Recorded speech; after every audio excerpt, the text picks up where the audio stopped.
Well, 2012, and I mentioned this before, Yep. Mark Owen, not his real name, released the book No Easy Day, the first-hand account of the mission that killed Osama bin Laden. He did a 60 Minutes interview in disguise. Yes. They changed his voice as well. He claimed he was the second person in the bedroom. He claimed that he was one of the Navy SEALs that shot bin Laden. He also said that he took the photo. He said he got injured, not by gunfire, but shrapnel hit him like somewhere in the shoulder, so he ended up getting a Purple Heart. Yeah, the only Purple Heart on the mission. Yeah, pretty convenient, the only Purple Heart, and then you write an illegal book. So did he get a Purple Heart? Yeah, put himself in for it. Did anyone else get a Purple Heart? As far as I know, at our first debrief around bin Laden's body with McRaven, everyone's here, no one's hurt, here's bin Laden, this guy killed him. That's what went down. I don't know. You'd have to ask him these questions, man. I don't know what. Have you ever had a conversation with him after? I did a little bit when he asked me, what happened in the room when I killed bin Laden, and I sent him an email. I have to find it. I told him what happened in there. He wasn't, I don't know where look, the guy's a great operator. I don't know what he came up with. Well, you had an interview in 2013 in Esquire. It was an anonymous interview where you talked about killing Osama bin Laden.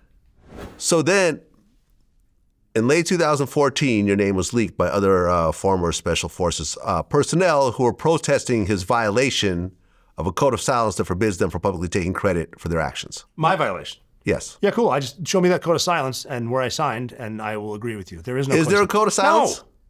No. I mean, the stuff I'm not allowed to talk about, I don't talk about. Like it's not even really that interesting. What are you not allowed to talk about? I can't tell you what I'm not allowed to talk about. Okay. But are you allowed to talk about killing bin Laden? Sure. Yeah, I got approved. I did everything. Well, what did Mark Owen, what did he get sued for in terms of his book? Because he got New York attorneys that told him to write a book to make a bunch of money, which he did. The Pentagon found out about it, said it's a bullshit script. And I think what they said is all you got to do is apologize, and he wouldn't apologize. Something like that. Again, you have to ask him. I wasn't involved. Right. But after your name was revealed as the shooter of bin Laden, Mark Owen actually claimed that an unnamed point man fired the killing shots and said that it wasn't you. You know about this, right? Yeah, fine. I mean, you'd have to ask him. He wasn't there. He didn't see that part. I mean, someone better, if he's in the guest house and then he's also the two-man in the main house, someone better call Usain Bolt and say, you're no longer the fastest man in the world. There's no fucking way he got that fast. He made it up. I don't know why. I mean, I don't know if we went nuts. I don't know if we went crazy after all the PTSD. I don't know. He got sued. $7 million, something like that. Like he wrote an illegal book based on bullshit. I don't know. I don't know. And I don't like trashing other guys. I don't know why he did it. Right, because there was a publication called The Intercept. Yeah. They did a whole thing. They've been digging for war crimes since day one. Right. So according to The Intercept's interview of former SEAL Team 6 members, when you arrived, they say bin Laden was already bleeding on the floor and possibly already dead after being shot in the chest and leg by the lead assaulter of the raid. Which former operators was that? They didn't say. So my name's Rob O'Neill. I'm at SEAL Team 6. I'm telling you what happened. These are disgruntled guys that weren't even good enough to get picked for the mission. I'm not saying it's true. I'm just saying that this is the controversy around it. Yeah, because they're pissed off, probably drinking, and some reporter asked them questions. And according to another SEAL member, they say that you merely walked over to the mobile bin Laden and shot him twice in the head. And people that weren't even there said that. Right. Yeah. And The Intercept also claimed that both you and Mark, there's multiple self-serving falsehoods in the way you guys both described it. So they're saying that everyone is not quite telling the truth. I'm just telling you what happened. I'm telling you what I saw. I'm telling you what went down. I mean, I would ask them, how did Amal get shot? Who shot Amal? I don't know. Yeah. She was shot. It wasn't me. He was standing when I saw him. I shot him 3 times in the face. It's like, this is what happened. And again, I don't even care about justifying it. I'm just telling you what happened. And if someone else has something different, especially an unnamed source, you got to ask them.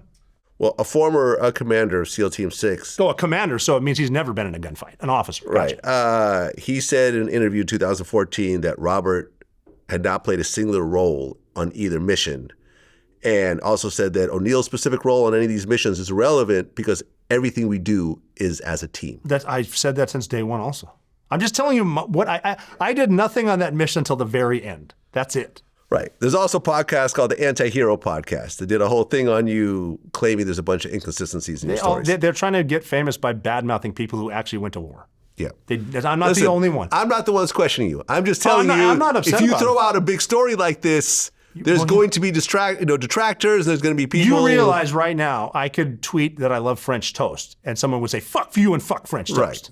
Welcome to social media. I don't. It doesn't bother me. I'm legit. I don't have a problem because the truth never changes, and my story hasn't either. And if no one believes me, I don't give a shit. If some retired commander doesn't like me, he can literally go fuck himself. I don't care. I mean, is there some sort of code between? I think I read about it in the Navy military SEALs history about section. not saying who the shooter was or saying who fired the shot or anything else like that. Is that a thing at all or I don't not? think so. I mean, you know how many guys got into the Navy because they read books written by warriors from Vietnam? True. And I'm happy that George Washington had a biographer with him, so I know what happened.